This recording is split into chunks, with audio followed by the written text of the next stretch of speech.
Hi, this is Paul, City Sailing. Today I want to talk to you about knots and the most useful knots that we use in sailing and motorboating. So the one that you probably all know is the thumb knot, or sometimes known as the granny knot, which is just the rope goes round and goes through itself, and I'd say thumb knot or granny knot. Problem with this one, if you pull it tight, you never undo it. The other one, the basic one we probably all know, is called the figure of 8 knot. So you make a loop, you go around the boat, and you put the end of the eye through the hole again. And this is a figure of 8. So there's a picture of figure 8 at the top, and just below it, you make a loop on the rope, and a figure of 8, which makes a loop at the end, which is figure of 8 on a bight. So there it is, figure of 8. And if you've done it properly and you pull it tight, it does look like an 8. So the advantage of this over a thumb knot or a granny knot is that this one, you can push at the loop and you can undo the figure of 8 knot. So what's it for? Figure of 8 knot, it's a stopper knot.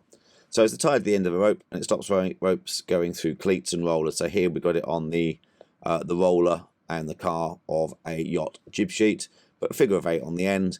And if you let go of the sail and it flaps, the rope won't come out through and it'll stop it. And that's why it's called a stopper knot. Okay, let's have a look at these knots. Figure of 8. We make a loop. We then go round the back. And then come round and poke them in the eye. Figure of 8, and it looks like an 8. I'll show you again. So we make a loop, we go round the back, and we poke him in the eye. Let's see how it looks like an 8. The next one we'll look at is the bowline, which is to put a loop in the rope. The great thing about bowline is that you can tie it and untie it. So if it goes really tight, you push the big loop back and you can untie it. And here it is, another picture of a bowline. And the end of the rope always goes to the inside of the loop. So bowline, make a non-slip loop at the end of a line. It's used to attach the end of a jib sheet. Secure a line to a bollard or mooring ring. I would say this should be done in the short term and then secured at the end with a round turn 2/2 hitches, and I'll explain that in a sec. It doesn't jam, and it can't be undone under tension. And even if you pull it really tight, you can still undo it by pushing the big loop. So here it is at the end of a main sheet. And this is probably the most common one you'll see, is at the end of a jib sheet. So you do a bowline onto the jib, and even though you pull your jib in really tight, you can undo the bowline at the end of your sailing. So here we've made lines at the end of a mooring line, and we've popped them over the bollard or mooring ring. Personally, I would do this as a short term, and the reason is that when you pull this line really tight, you can't undo it. So if you need to undo this from a pontoon when it's tight, the only way you can undo it is with a knife. So I would do this initially, and then when I sort the boat out and tidy the boat up, I would then change that knot to a round turn and 2/2 hitches, which will come onto through the middle of that cleat on the pontoon, and it frees the cleat up for other people to use, and it gives me a line both ends that I can undo under load. Really useful for the bowline is your reef lines. A little tricky to tie here, but you put them the line through the eye of the sail, round the boom, through the eye of the bottom of the boom, and you do a bowline, and when you pull it tight, the line goes tighter on the bowline, and you can pull your sail nice and snug close to the boom. So how do we tie a bowline? In a minute I'll show you for real. So here, make a loop, put the end of your line through the loop, and then sometimes known as the bunny rabbit. So you make a rabbit hole. The line comes up through the rabbit hole. It goes round the back of the tree in the middle picture. It traps the tree to the hole, and then it goes back down the hole again, and you pull the whole thing tight. Bowline. Make a loop in the rope like this. Make sure when you make a loop, this bit's on top. Some people call this the rabbit hole. So take the end, the rabbit goes through the hole like so, And this bit here is the tree, because it's tied up to the other end. Round the tree, and it goes back down the original hole again. And it will make you your bowline, and it makes the loop at the end. And there's the eye of the rope, the end of the rope is on the inside of the loop. Pull that tight. You know you've got it right because you've got this big loop here. Pull it really tight. And if that ties onto the jib sheet and pulls really tight, the way to undo it is to get to this big loop here and just push it back with your thumb, and it will undo. So no matter how tight it will be, you'll be able to undo it by pushing this loop back with your thumb. The disadvantage with this is that if you pull it really tight, if that's really tight, I can't undo this under load. Yet with a round turn, 2/2 hitches, I can undo under load. Round turn and 2/2 hitches, probably for me the best knot in the book. You can undo it under load, you can tie it up under load.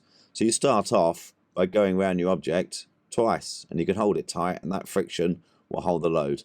And then 1/2 hitch, and then the second 1/2 hitch. So it says what it is on the name. It's a round turn and 2/2 hitches. So you can attach a line to a pole or a beam. You can attach your fenders. The great thing about attaching your fenders, you could undo these under load. So if you come in too fast or you get blown on and the fender gets stretched and it pulls the knot tight, you can undo this knot. Some knots that we'll come onto in a sec you can't undo when they go really tight, and they're called constrictor knots. For skewer line to a mooring line, as we said before, much neater, and you can undo it under load. And it says there can undo under tension. Round 2.5 hitches. And there it is, fender, round turn and 2.5 hitches.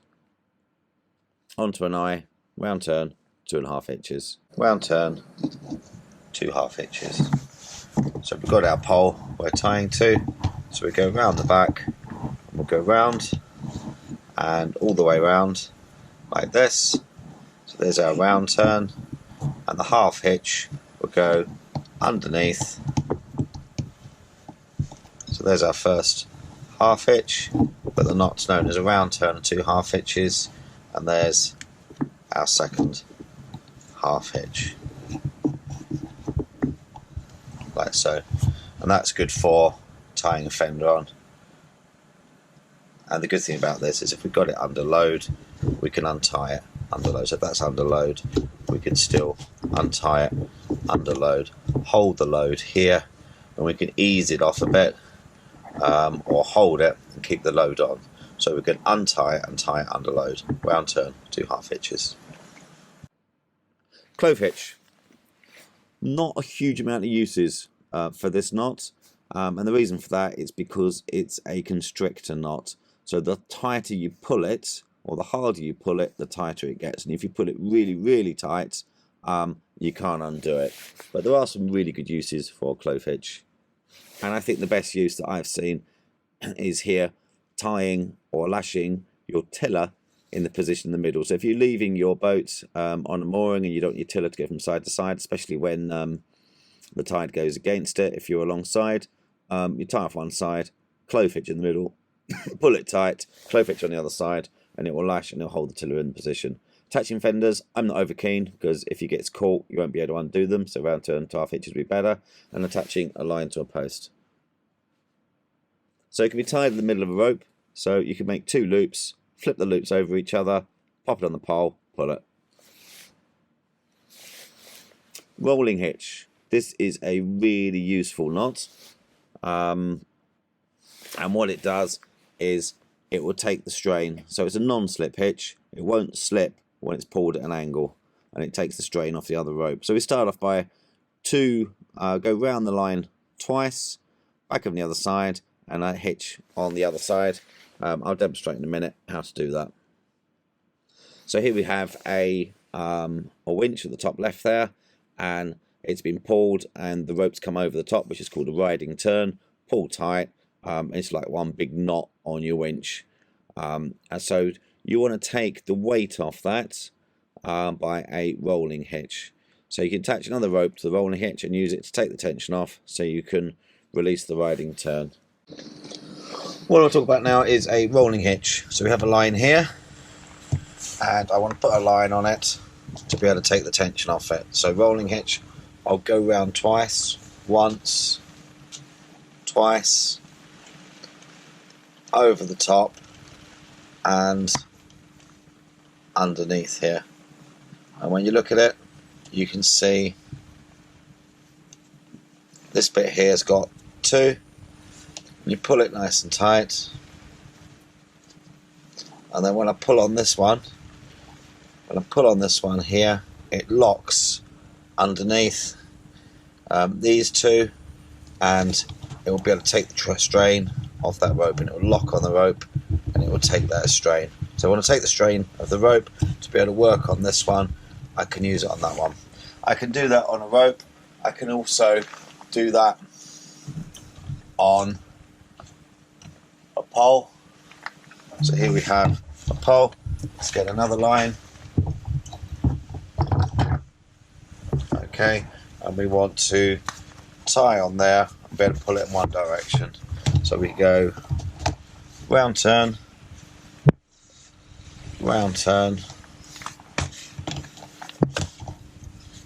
over the top again, and underneath.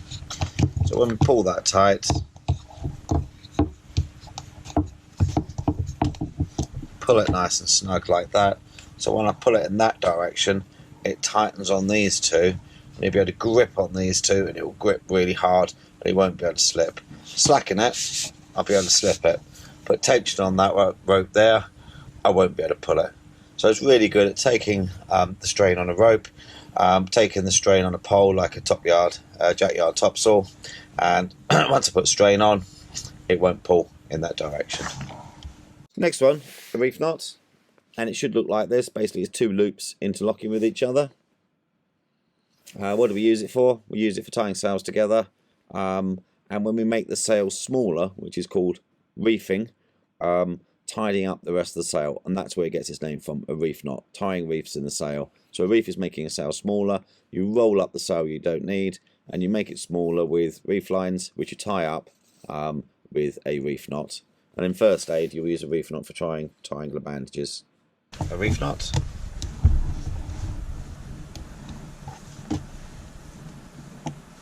So we tie it like a shoelace, and then we go again.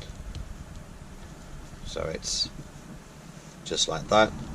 So it looks like when we slip it, it's two loops together, a reef knot, and the two ends come at the top like that. So a reef knot, it's for reefing a sail.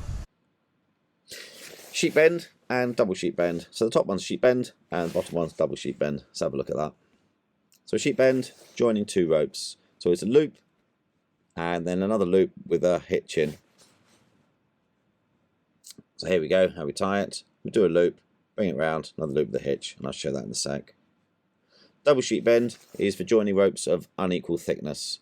So the thin one goes round twice, goes underneath, and pulls tight. There we go. And we're joining these two ropes of uneven thickness. Sheet bend, two ropes together. So we have one rope, make a loop, other rope will come through the loop, underneath, and back through the loop again. Like that. Sheet bend. And it will tie two ropes together. If we have two ropes of unequal thickness, so we've got a thick rope here and a thinner rope here. Make your loop again, like so, and the other one again will come in just like it did before. It will go round twice, so once, underneath again, twice, and then pull that nice and snug, and that will hold the rope two ropes of two uneven thicknesses. Double sheet bend. Okay, tying up to a cleat. So here's one that was made earlier, actually made by Superbaz earlier. We have the cleat, and it's got the two horns on the cleat, and the waist in the middle here to tie it up. So here's our cleat, and you probably heard me before say OXO, so it goes round and O, so you spell O, X, then O, back on again, pull that tight, and that'll be tight enough, there'll be enough friction in that, be tight enough to hold it. So if you pull this really tight here, it'll hold on the cleat, and where it will break will be just there where it exits the cleat. So there's enough friction on there to hold it on. The advantage of this is that when you want to undo it, you can undo it under load. So if it's under load, you can get to about here and you can ease it out. So you can slowly ease it out. Even if there's loads of tension here, you can slowly ease it out. Put a little bit of tension on, you can stop the ease. Okay, the other ones that you'll see will be a bit like that. So it'll be an O, an X, an O, and they'll finish it off with what's called a locking turn. Okay, so the locking turn will look like that. The only time to use a locking turn is if the cleat is too small. So on some dinghies you'll find the cleat's too small, or the rope in conjunction will be very slippery. So too small cleat, a slippery ropes, when you pull this really tight, it will slip on the cleat, and that's the only time you can use a locking turn. Any yacht or sail training boat or larger boat, don't use a locking turn, because if this pulls really tight, the only way we can untie it is to cut it here, because this will seize or go solid on your cleat. So the way to remember it is the word OXO. So as you go on, tie it up, you spell O, you spell X, and then you spell O, pull it tight, and that's how you tie onto a cleat. Thanks very much for watching so far. Here's the Alpine Butterfly. If you'd like to support me, please follow the link above and buy me coffee. Thank you. Let's look on at the Alpine Butterfly. Okay, this isn't in the RYA book, but it's a real cool knot, and it's a really good one to show you instructors, because most instructors won't know this one. So it's called an Alpine Butterfly. It's making a loop in the length of the rope. So we've got a length of rope here. I want to make a loop in it. So get the end, twist it once. So we've got one twist in it, and then twist it again. So it's got two twists in it. So we've got the loop at the top, two twists in it, leave that so there's a bit of a hole here. And what we want to do now is get that loop here, let's bring it in the middle a bit, that loop here underneath the whole lot and back through this loop. So hold with me. So this loop underneath the whole lot there, back through this original loop, and then pull it tight, and we have an Alpine Butterfly. Okay, and that's really useful if you want to tie to this, or you have your rope, it's chafed through, and you want to tie a knot. Okay, and this will take it out, and the chafe bit will be in here, and we can take the chafe out the line of rope. Alpine Butterfly. Okay, not in the RYA syllabus, not in the Day Skipper or Yachtmaster syllabus, but a really cool knot to know. Another way of doing an Alpine Butterfly, in our hand. So round our hand, and then it's the top of our hand, and it crosses over underneath. So on this side, it looks like we've got three lines. If we look on the back, we've got to cross over. Okay, so what we go through our fingers, okay, to our thumb. So fingers to our thumb, underneath everything, and pull it. And there we have another Alpine Butterfly. Okay, so we can do that across our hand. So we go from our fingers to our thumb, underneath, and pull. Thank you very much for watching our video. This is Silly Sailing. We've got loads of videos. We've got videos on ropes and sailing and navigation, Day Skipper, Essential Nav. Have a look at our channel, and hopefully we'll see you on a course. We'd love to see you in person on one of our courses, Day Skipper Yachtmaster, Diesel, or any of the theory courses. Hopefully we'll see you soon. Keep practicing those knots. Thank you very much. Paul, out.